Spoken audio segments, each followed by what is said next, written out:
Selamat siang, mohon maaf karena saya tidak bisa hadir langsung. Untuk itu saya menyiapkan rekaman video. Kita akan membahas mengenai potensi gempa, mitigasi, dan ketahanan bencana. Secara khusus ada bagian-bagian yang membahas mengenai juga sesar Lembang. Ada beberapa hal yang ingin saya sampaikan dalam diskusi hari ini. Saya akan mulai pembahasan dengan mencoba menjelaskan mengapa kita perlu memahami potensi bencana dan sejarah bencana sebelumnya. Yang kedua juga akan membahas aspek yang terkait dengan mitigasi, hubungannya dengan ketahanan bencana.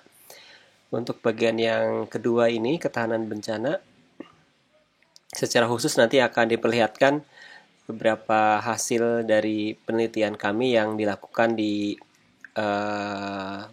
wilayah Bandung. Jadi tidak hanya wilayah Kabupaten Bandung, tapi juga diperlihatkan hasil-hasil di Kota Bandung.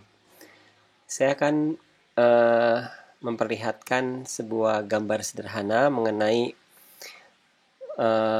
kerugian akibat bencana, dan ini harapannya kemudian dengan melihat gambar ini Anda semua bisa memahami kenapa kita harus uh,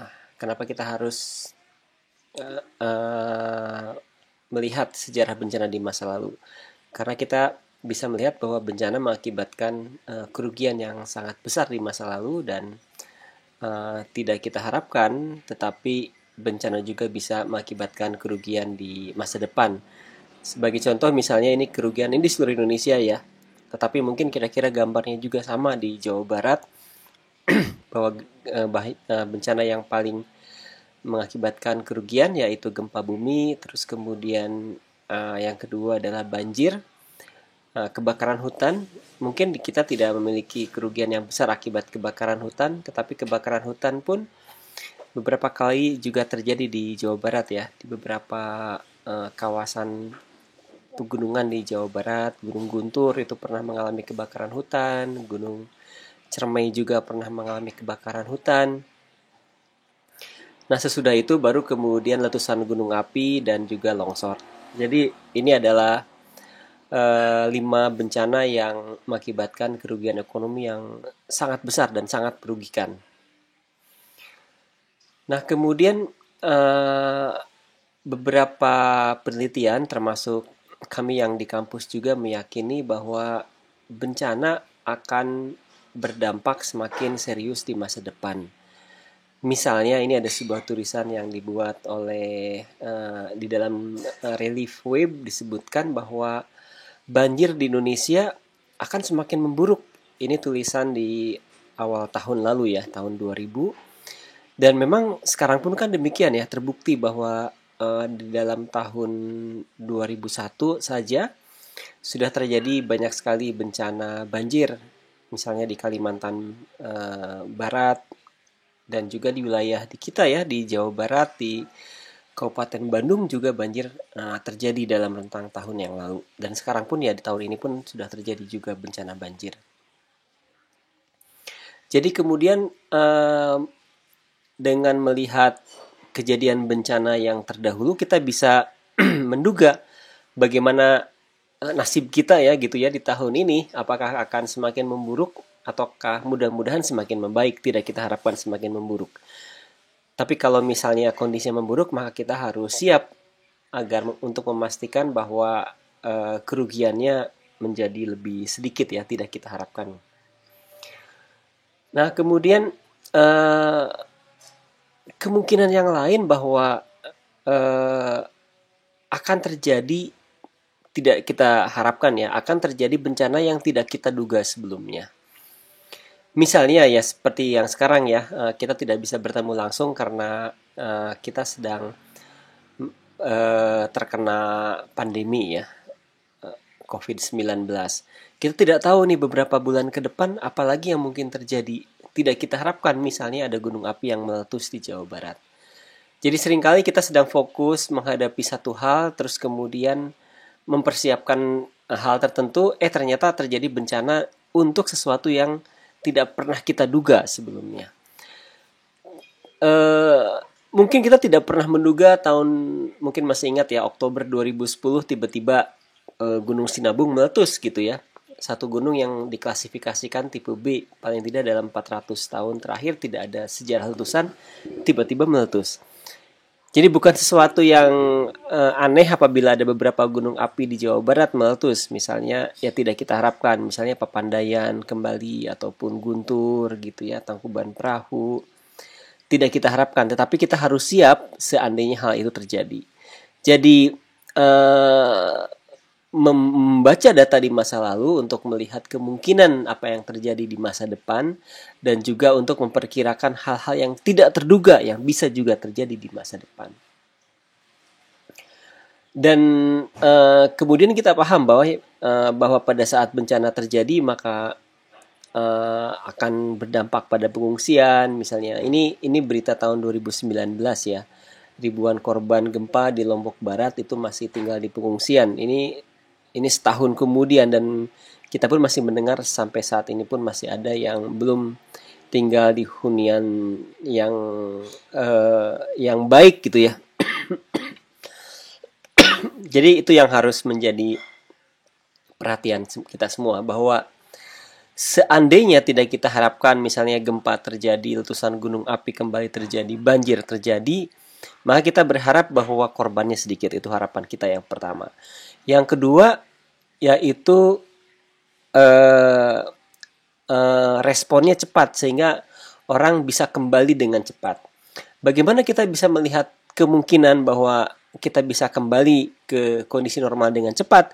Itu diukur dengan tingkat resilience atau tingkat ketahanan kita, seberapa tahan kita gitu ya.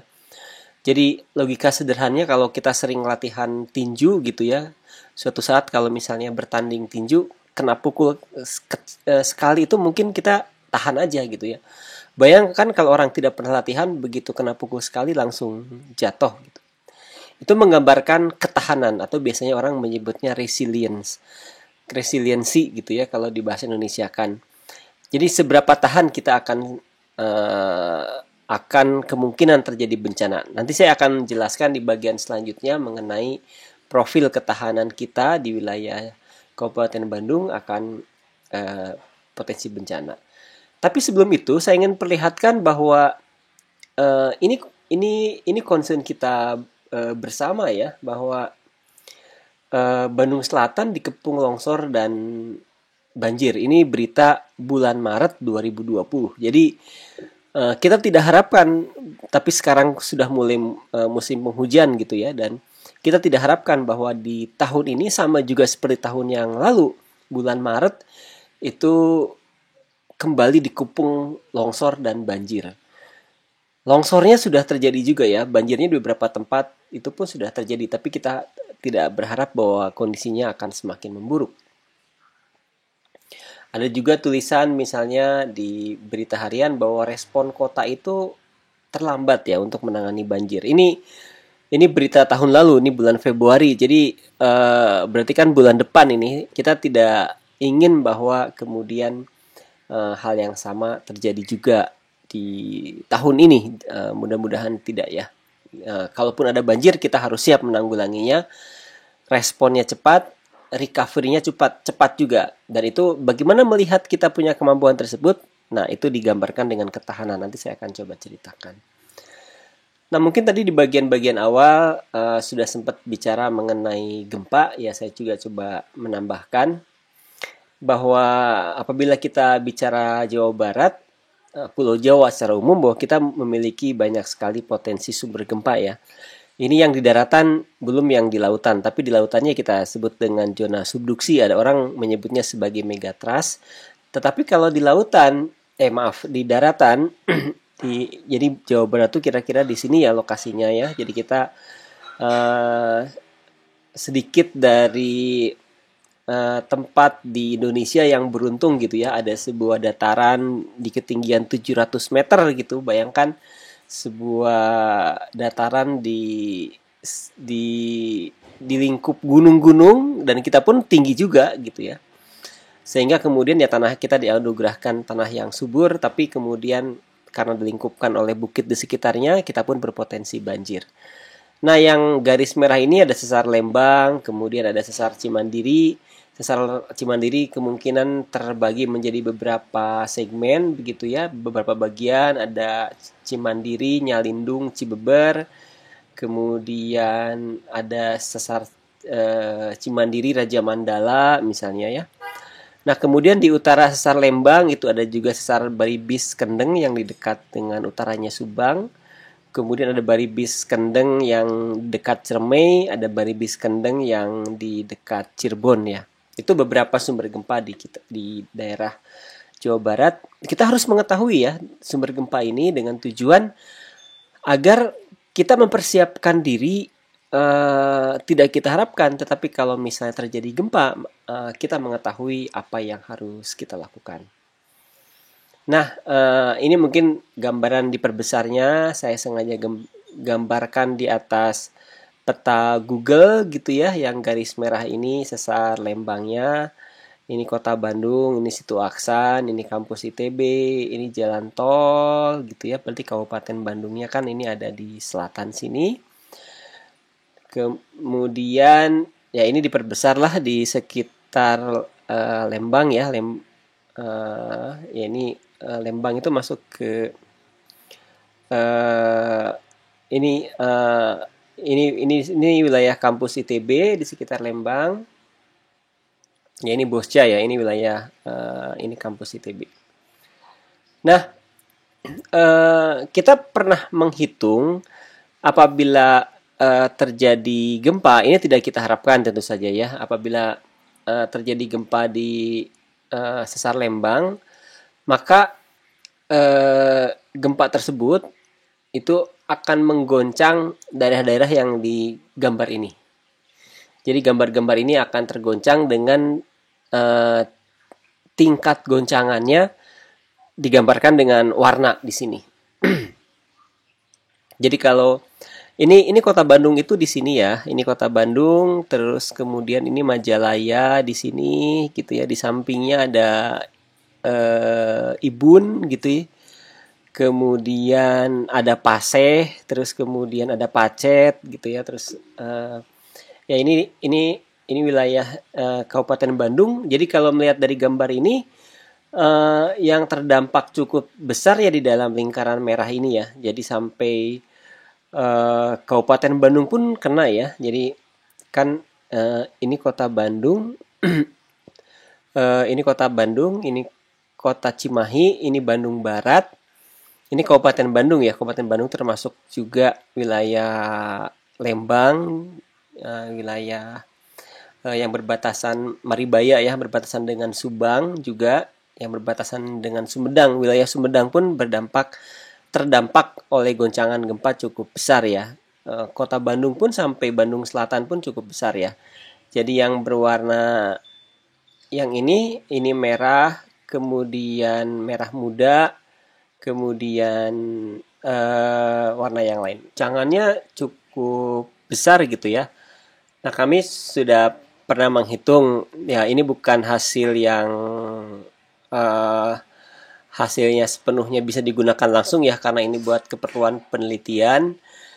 Tapi kami memperkirakan gitu ya, ini baru berdasarkan model saja, bahwa beberapa daerah di kota Bandung itu akan mengalami kerusakan ya. Ini kerusakannya yang warna merah itu lumayan besar gitu ya, dan kemudian kuning tingkat kerusakannya semakin berkurang. Jadi kalau kita lihat wilayah Kabupaten Bandung itu kan mengelilingi kota Bandung sebagian gitu ya, dari mulai masuk ke daerah Lembang, Maribaya dan sekitarnya gitu. Ini masuk wilayah Kabupaten Bandung, kita bisa melihat bahwa yang mendapatkan dampak kerusakan akibat sesar Lembang itu cukup luas. Ya ini tidak kita harapkan lah, tapi ini hanya model hasil penelitian ya dari kita. Nah, secara khusus kita pun melihat di sebaran bangunan dan kerusakannya. Jadi secara khusus Tapi ini untuk beberapa bangunan di sekitar Coblong ya. Tapi ini hanya untuk melihat bagaimana sih dampaknya gitu ya. Jadi sampai rumah per rumah, bangunan per bangunan kita kemudian lihat.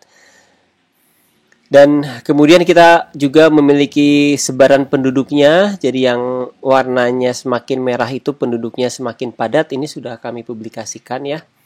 Dan dari sini kita bisa melihat sebetulnya. Jadi kami menskenariokan kalau misalnya gempanya magnitudenya 6 gitu ya, yang magnitudenya 6, maka yang berwarna merah ini kemungkinan rusak gitu ya. Ini di sekitar Bandung Utara. Tentu saja kita bisa buat simulasi untuk seluruh Kabupaten Bandung ya, tapi secara umum tadi kita sudah perlihatkan simulasinya. Tetapi ini yang lebih detail karena rumah per rumah kita bisa melihat bahwa untuk gempa skala 6 di Sesar Lembang tidak kita harapkan ya, kerusakannya ya model seperti inilah di bagian utara, ini berbatasan dengan Kabupaten Bandung, itu kerusakannya cukup banyak. Nah begitu 7 ya itu semakin tambah banyak juga. Tetapi yang tidak rusak pun banyak juga sih ya. Ini kabar baik, dan itu kemudian bagaimana rusak dan tidak rusak ya tentu saja tergantung seberapa baik ya dari kualitas bangunannya dan juga seberapa kuat tingkat dari goncangan. Baik. Nah, bagian selanjutnya saya akan ingin bercerita mengenai tadi bagian ketahanan ketahanan terhadap bencana. Seberapa baik sih kita bisa bertahan terhadap bencana. Nah, mereka yang tahan terhadap bencana biasanya pertama dampak bencananya tidak lebih kuat gitu ya. Jadi gempa yang sama mungkin akan berdampak di daerah yang tidak tahan dengan dampak yang dengan dibandingkan daerah yang memiliki ketahanan yang baik. Jadi memiliki ketahanan bencana itu sangat penting karena apabila kita memiliki ketahanan bencana maka peluang kita untuk mengalami dampak yang buruk itu akan lebih sedikit. Nah, kami pernah melakukan sebuah riset kecil-kecilan mengenai ketahanan bencana di wilayah Bandung dan sekitarnya. Sengaja saya masukkan Bandung, ini kota Bandung, kota Cimahi, Kabupaten Bandung Barat, dan Kabupaten Bandung ini sebagai pembanding ya. Ini itu Majalaya itu ini kalau tidak salah ya, ini Majalaya, ini kemudian ini Ibun, ini Paseh, ini Ibun, ini kemudian Pacet kayaknya ini. Jadi Majalaya itu kira-kira di sinilah. Ya, jadi kita bisa melihat bahwa terkait dengan ketahanan institusi gitu ya. Nah, ketahanan institusi itu misalnya jumlah kantor pemerintahan, karena kalau kantornya banyak tuh biasanya informasi bisa lebih cepat tersebar. Kemudian ini juga dimasukkan jumlah bencana dalam 3 tahun terakhir. 3 tahun terakhir itu sering nggak terjadi bencana. Kemudian jumlah Linmas ya, Hansip, mungkin nanti kita kalau ada data mengenai jumlah grup-grup volunteer gitu ya yang memang membantu upaya pengurangan risiko bencana, nanti kita bisa masukkan juga. Dan juga peringatan dini. Kita bisa melihat bahwa kota Bandung itu memiliki ketahanan bencana yang paling baik ya dibandingkan kota-kota yang lain ya. Dan Kabupaten Bandung ini warnanya dari sedang ke rendah gitu ya, merah. Jadi secara umum kalau Bandung itu lebih baik. Kalau kita dibandingkan dibandingkan dengan kota-kota di sekitarnya ya. Kemudian ini yang lain yaitu ketahanan lingkungan. Nah, ini ketahanan lingkungan mungkin gambarnya bisa sedikit berbeda ya.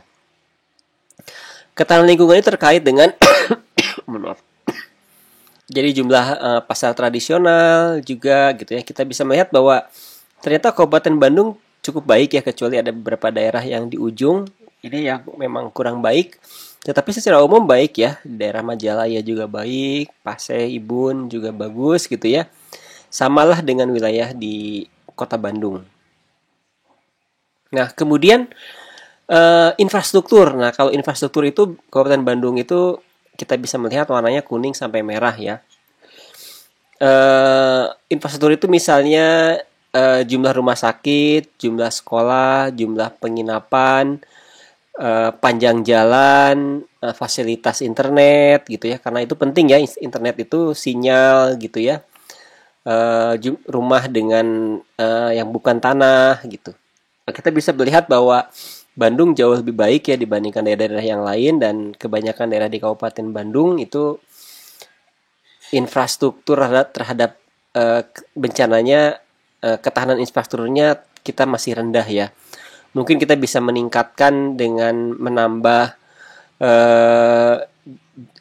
panjang jalan dan mempermudah akses internet. Misalnya akses internet itu sangat penting karena kemudian ini terkait dengan alur informasi juga ya. Kemudian ketahanan ekonomi terhadap bencana. Nah, ketahanan ekonomi itu terkait dengan jumlah orang yang bekerja, kemudian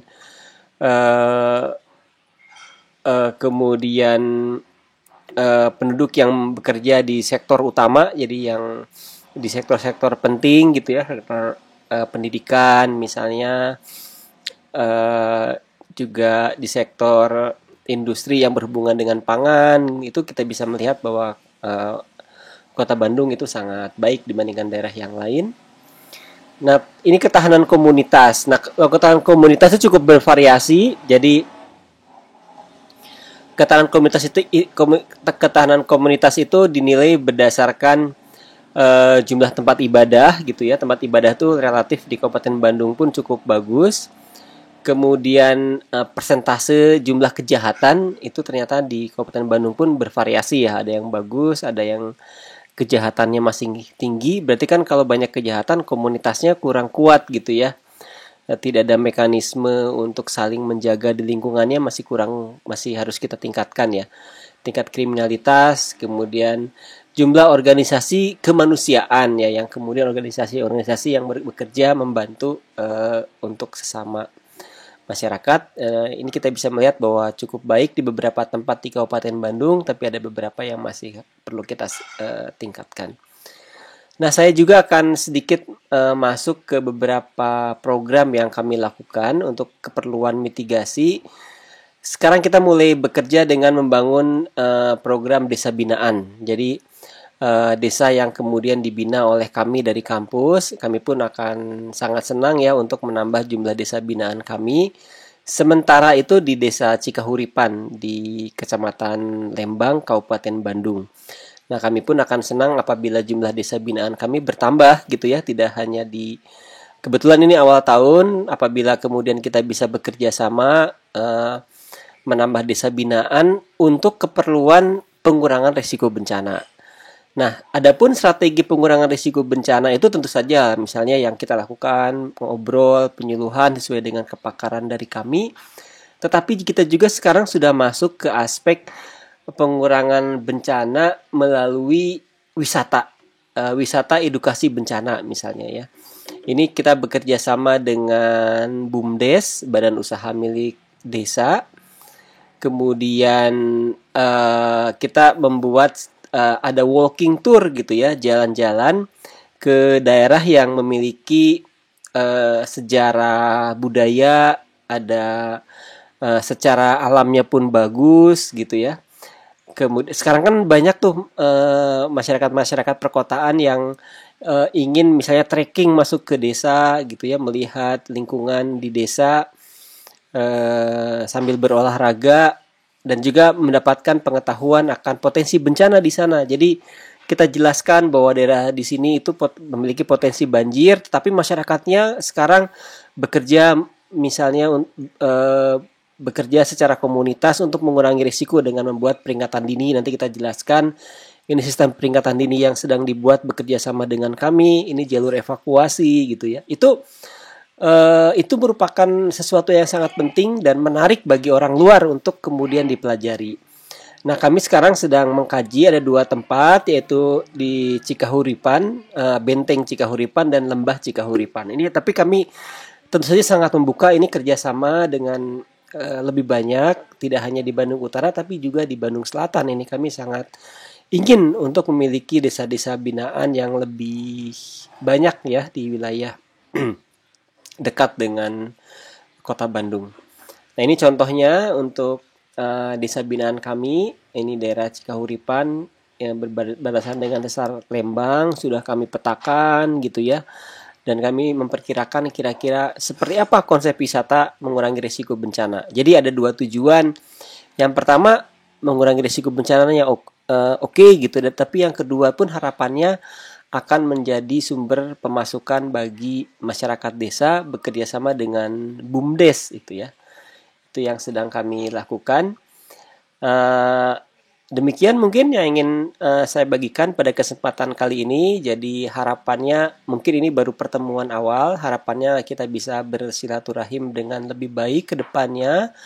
Dan juga yang kedua bahwa ini kami sedang mencari model-model untuk membangun desa binaan bekerja sama dengan kami di kampus. Terima kasih untuk perhatiannya. Wassalamualaikum warahmatullahi wabarakatuh.